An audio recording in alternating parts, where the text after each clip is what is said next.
दो बच्चों की मां पड़ोसी के संग भागी, पीड़ित पति पुलिस अधीक्षक कार्यालय पहुंचा, जन सुनवाई में शिकायत की।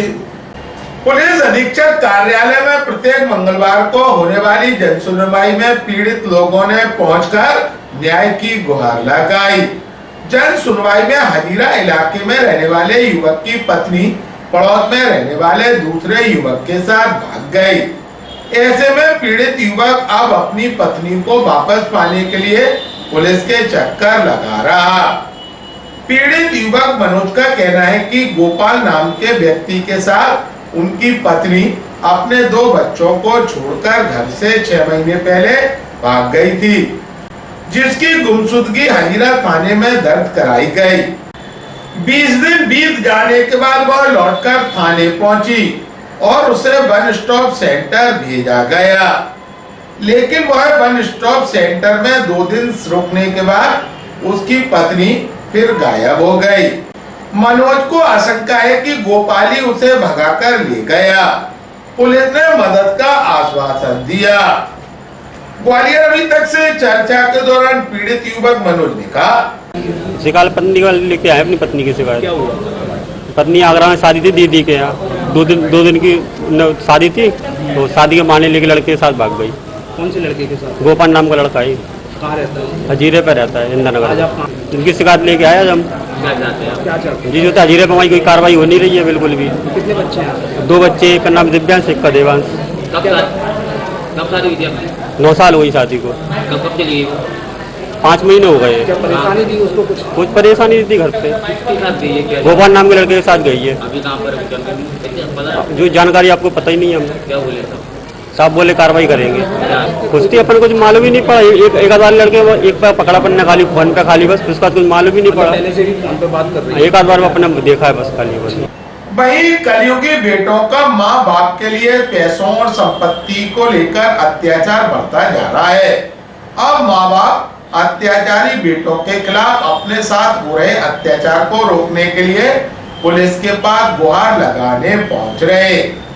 दरअसल मंगलवार को पुलिस अधीक्षक की जनसुनवाई में कलयुगी बेटों के खिलाफ अलग अलग थाना क्षेत्रों से 3 मां शिकायत लेकर पहुंची, जहां उन्होंने अपने ऊपर हो रहे अत्याचार की शिकायत पुलिस से की।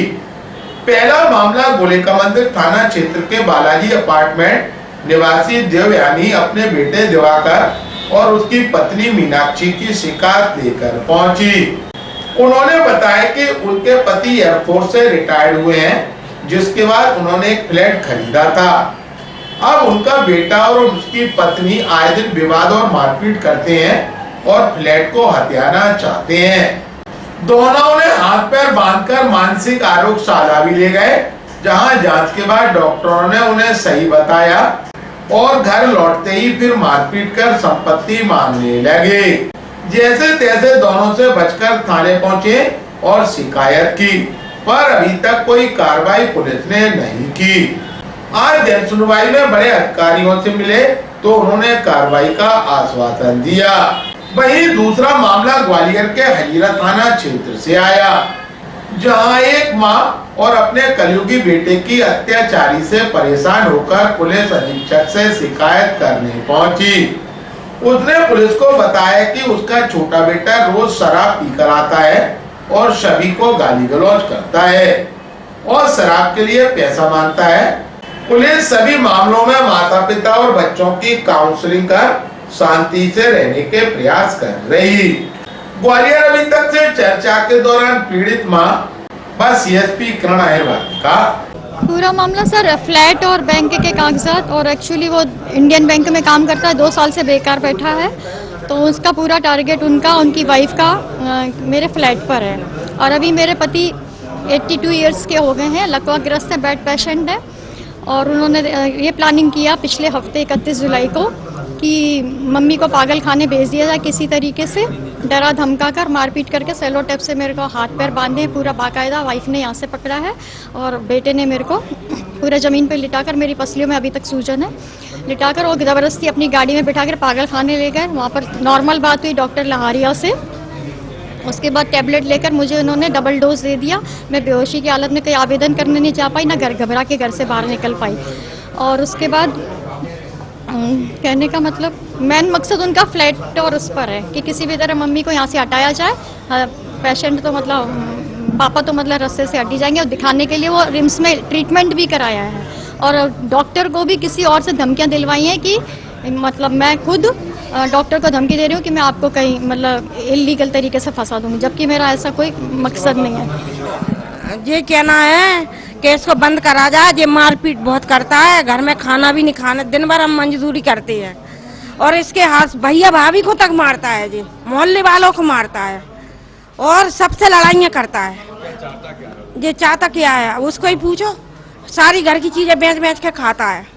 और हाँ, मेरा लड़का है, वो दारू पी आता है, दारू के नशे में रहता है। हाँ हाँ, उसको बस पीने को चाहिए। क्या नाम है? दिनेश। क्या करता है? वो बेलदारी मजदूरी करता है। वो आते हैं गाड़ी लेके, वो लौट के चले जाते हैं, लेके नहीं जाते इसको। वो उसने कही कि हम समझा देंगे, एसपी साहब ने बोला।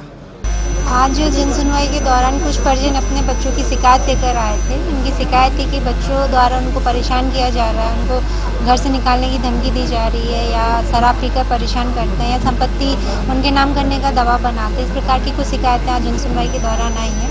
इसके लिए उनके बच्चों को बुलाकर उनकी काउंसलिंग कराई जा रही है। उनको समझाया जा रहा है कि माता पिता को परेशान ना करें, और दोनों बच्चों को सुन के उनकी काउंसलिंग कराई जाती है, उनमें समझौता कराया जाता है। वजह एक तो यही है कि संयुक्त परिवार रहता है, तो उनका ये कहना है बच्चों का कि हम 4 लोग हैं, एक ही क्यों माता पिता को बोझ सहें। एक ही मुख्य वजह आई। दूसरे, शराब पीकर बच्चे परेशान कर रहे हैं। और दूसरा, संपत्ति को लेकर भी एक मुख्य वजह आई है कि माता पिता की संपत्ति वो अपने नाम कराना चाह रहे हैं। तो संबंध उनकी काउंसलिंग कराई जाती है कि अभी माता पिता की संपत्ति उनके नाम पर ही रहने दें, और जब माता पिता भविष्य में नहीं रहेंगे तो संपत्ति आपके नाम पर ही ट्रांसफर होगी। इस प्रकार से उनकी काउंसलिंग करा के उनको समझाया जाता है।